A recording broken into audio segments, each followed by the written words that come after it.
Greetings. I'm Jeff Lemon, Chair of the GPA Awards Committee, and joining me today is Emily Nguyen, Executive Director of the Weitz Family Foundation, one of last year's Grantmaker of the Year Award recipients. So, Emily, before we get going too far down the road, if you could just give us a quick overview of the foundation and its current work.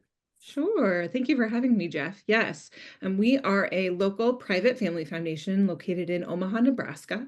Our mission is really creating an equitable community for all. We focus primarily on the metro area, doing grants in a lot of different sectors and areas, but focus mainly on general operating or capital gifts. Awesome. What are some of the innovative, creative, and game-changing ways your grant making has impacted the grant sector over the last several years? It was pretty incredible actually, getting the chance to talk with our nominator for this award, because it reminded us actually of some really incredible, unique work that we often don't stop to really think about and think about the impact that it has. So for us, things like multi-year general operating gifts, looking at every year having a celebration with our grantees that really is about building community and creating joy, the way in which family members of this foundation have looked at addressing things like saving a local community center, and building space for nonprofits to gather to have events, to us growing our offerings for capacity building. I think getting this award and really getting to hear the specific ways that we've had an impact has been a really incredible way for us to reflect on what actually has gone well and what we know folks appreciate. And that's been really helpful for us to celebrate even the small things that we hope to continue to grow and make better through our work.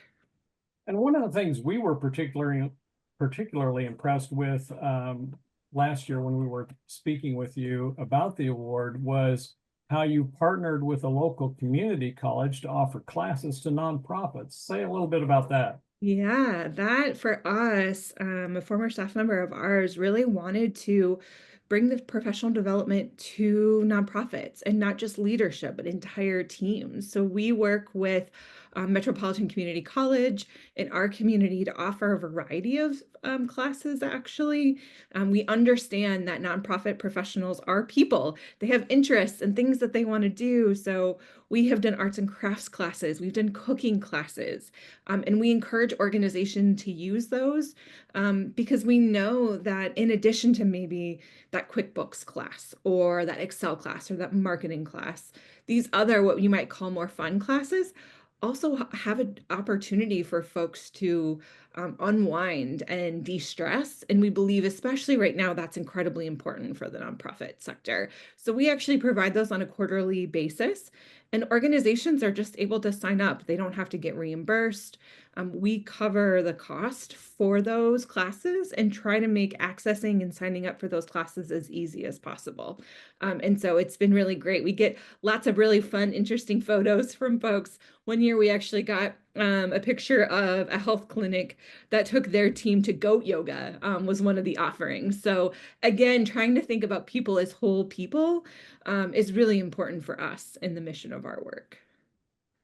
And one thing that's been phenomenal about your organization has been its inclusivity and how one great example of that is how you revamped your website in 2022 to kind of look at audiences that may not be just English speaking. Maybe talk a little bit about that.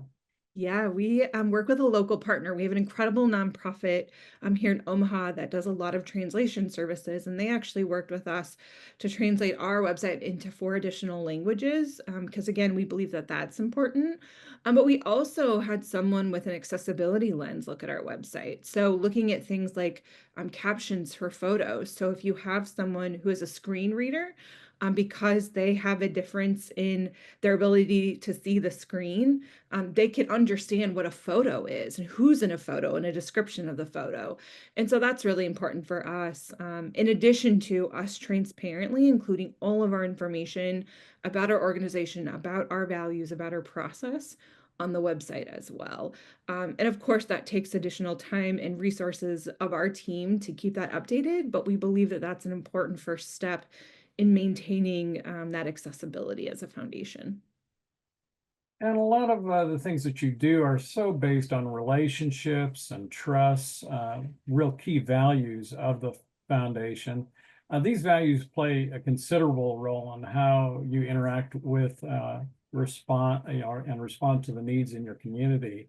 Could you speak to kind of how you address that and work in that sphere, so to speak?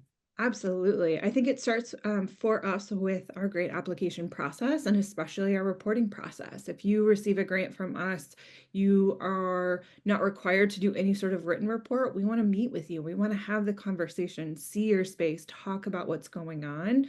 And then we try as much as possible to be at events. We know that organizations put a lot of work in bringing the community together, whether that's for a fundraiser or a program, and it's important for us to engage there.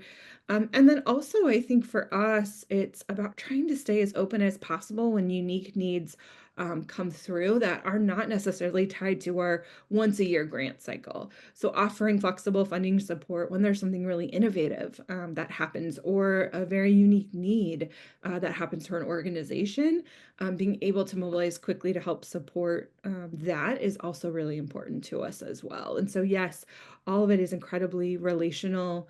And we're always growing in that, and we're always trying to get better at that. We're actually right now eagerly awaiting for our first Center for Effective Philanthropy grantee survey that we've ever done as an organization, because while we were honored to receive this award, we recognize that there is probably things that we can work on, as is human nature.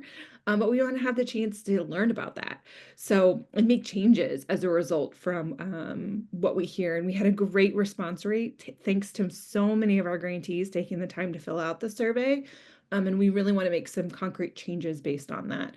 And so for us, again, that is about the relational component of our work and wanting to have a continuous feedback and listening loop.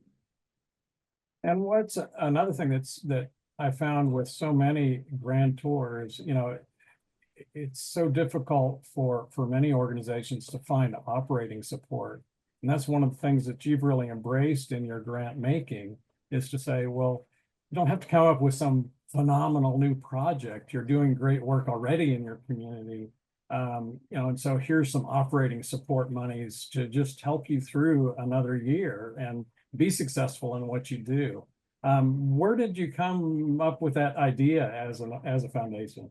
You know, I was very lucky in that I stepped into the role. I've been with the foundation almost 3 years, and the family, this is a value of the family. I am so grateful to be a part of an organization with a board who says, how do we make it easier for folks to access funding?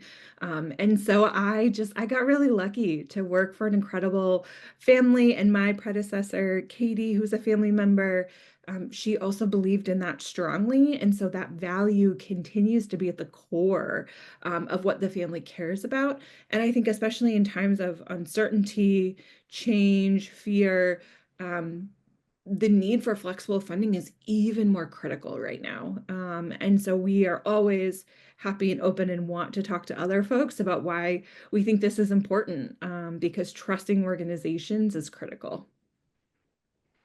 So what did receiving the Grantmaker of the Year award mean to you and your foundation?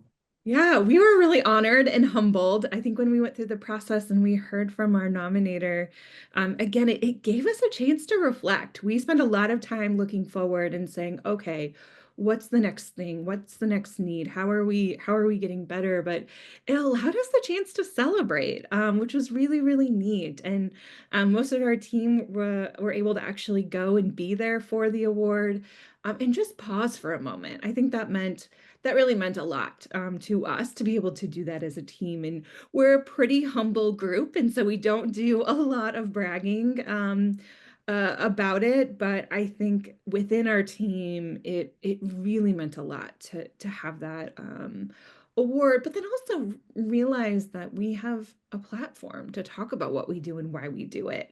And I would say, and I would encourage anyone who has a foundation in mind that you want to elevate what they're doing, and be able to communicate why this matters and why this is important, I think is great, not only for the foundation that you're nominating, but also for the broader sector. Like, let's talk about and let's elevate really incredible work so that other foundations can look to others who might be offering grants or innovative programming or support in a way that is really meaningful. And to be able to do that, I think, especially in a setting when it's not tied to a grant application, which is always, I think, the foundation's concern, and then even someone who might be nominating, when you do it in this space that is outside of a grant process, it really allows for that authenticity and really allows for that specificity around what is it that makes that foundation really great. And so it meant a lot for us. It was a great moment of celebration during our very busy season. And also, it was a chance to really talk about what we do in a much broader sort of way. Well, again, congratulations. And we are so thrilled that you were the recipient of this award very recently. And we are hoping that many more will nominate very deserving organizations like yours for the nomination process that's open now. So hope folks will navigate over to the website, and the link's very prominent there to nominate those very worthy grant makers as hopefully award recipients this coming year. So, thank you. Absolutely. Yes, absolutely.